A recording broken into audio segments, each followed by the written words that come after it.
Assalamualaikum warahmatullahi wabarakatuh. Salam sukses untuk kita semua. Jumpa lagi bersama saya Kiki di channelnya Si Kumis. Oke sahabat, di kesempatan kali ini saya akan berbagi tips ya atau cara mengobati penyakit ikan lele yang terkena sirip merah ya. Dimana penyakit sirip merah ini hampir dijumpai setiap petani lele itu di segmen pembenihan ataupun di segmen pembesaran. Nah, penyakit sirip merah ini kalau kita biarkan dan kita tidak segera atasi, itu resikonya sangat berbahaya ya sahabat. Karena penyakit sirip merah ini adalah bakteri Aeromonas yang mematikan. Itu kalau kita biarkan tidak menutup kemungkinan lele-lele kita itu akan terjadinya mati massal. Dan yang perlu sahabat ketahui juga bahwa bakteri Aeromonas ini akan mudah berkembang dengan cepat ya sahabat. Jika air kolam lele kita itu yang pertama rusak ya, pH air yang menurun, oksigen terlalu di dalam airnya yang rendah, dan banyaknya zat amoniak di dasar air kolam lele kita. Nah, untuk cara pengobatannya sendiri di sini saya hanya menggunakan getah jantung pisang ya sahabat, dimana getah jantung pisang ini adalah antibiotik alami yang bagus untuk membasmi atau membunuh bakteri-bakteri yang ada di kolam lele kita ataupun yang menempel di lele kita. Dan getah jantung pisang ini pun sangat mudah didapatkan di sekitaran rumah kita ya sahabat, dan cara penggunaannya pun kalau menurut saya di sini sangat relatif mudah dan gampang.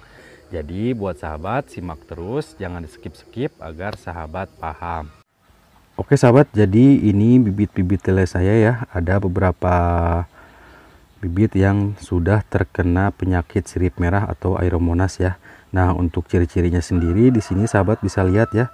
Ini sirip atasnya juga sudah berwarna merah dan patilnya juga sudah berwarna merah. Ini mulutnya juga sudah berwarna merah. Nah, kalau lebih parahnya lagi biasanya itu di sini akan mengeluarkan bintik-bintik atau menonjol itu ya, kulitnya akan terkelupas dan biasanya matanya pun akan terkelupas kalau sudah parah. Nah, jadi saran saya kalau sahabat mau melakukan pengobatan penyakit sirip merah atau yang terkena Aeromonas ini, ada baiknya kolamnya dikuras dulu ya sahabat sebelum melakukan pengobatan. Dan cara pengurasannya pun tidak harus dikuras semua ya, paling tidak ada 10 atau 20% air yang lama, lalu kita isi kembali dengan ketinggian semula, baru kita bisa melakukan pengobatan. Nah, untuk cara pengobatannya sendiri kita lanjut aja ke tutorialnya ya sahabat, simak. Oke sahabat, jadi dari sekian banyaknya obat-obatan yang kita bisa pakai, entah itu dari bahan kimia ataupun secara alami, namun kalau menurut saya untuk pengobatan sirip merah ini yang paling manjur ini adalah menggunakan getah jantung pisang ya sahabat. Dimana getah jantung pisang ini saya sudah buktikan sendiri ya untuk pengobatan di kolam lele saya. Nah, getah jantung pisang ini pun selain bagus untuk mengobati ikan lele, getah jantung pisang ini juga bisa mampu menghilangkan parasut yang ada di air kolam lele kita ya sahabat. Jadi ini sangat efektif. Kalau misalkan lele sahabat tidak sembuh hanya menggunakan getah jantung pisang, sahabat juga bisa menambahkan bahan-bahan yang lain ya. Salah satunya ini adalah garam ya sahabat, dimana garam ini juga kalau menurut saya sangat efektif dan bagus untuk membasmi bakteri-bakteri yang ada di kolam lele kita. Nah, selain bagus untuk membasmi bakteri, garam ini juga sangat bagus untuk menetralkan air setelah kita melakukan pergantian air. Nah, untuk takarannya sendiri di sini saya hanya menggunakan 1 saset bungkus garam ini ya untuk ukuran kolam yang berdiameter 3x4. Nah, kalau misalkan kolam sahabat itu di bawah 3x4 atau misalkan di atas 3x4, itu sahabat bisa sesuaikan aja ya, karena garam ini juga tidak ada takaran khusus. Nah, untuk bahan yang ketiga sahabat juga bisa menggunakan daun jambu biji ya, dimana daun jambu biji ini juga sangat bagus dan efektif untuk menyembuhkan luka pada ikan lele ya, seperti bercik merah ataupun sirip merah.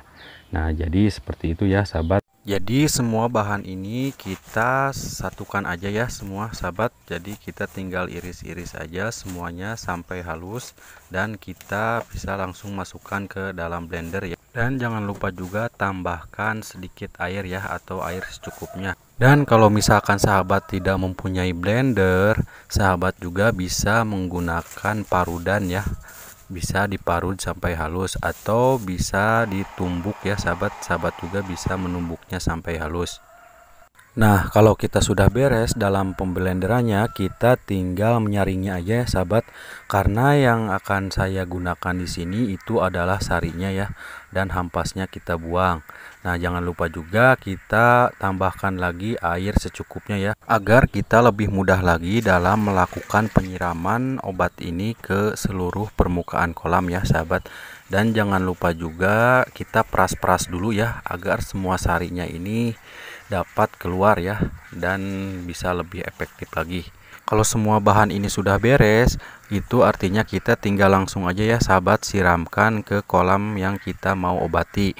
Nah, menurut saran saya untuk pengobatan ini dilakukan di pagi hari ya sahabat, jangan di sore hari. Karena kalau di pagi hari itu akan lebih efektif dan lebih bagus lagi ya, karena akan langsung tersinari matahari kolamnya.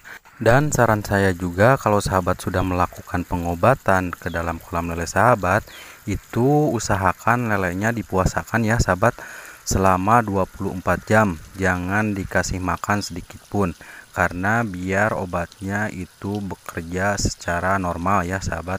Nah, kalau misalkan setelah 24 jam, setelah sahabat mau memberikan pakan pun itu jangan langsung diberikan ke pemberian pakan yang normal seperti biasanya ya. Namun kita harus memberikan sedikit-sedikit lebih dahulu agar lelenya sehat seperti semula ya sahabat. Jadi sekian dulu ya sahabat video dari saya, semoga bermanfaat. Assalamualaikum warahmatullahi wabarakatuh.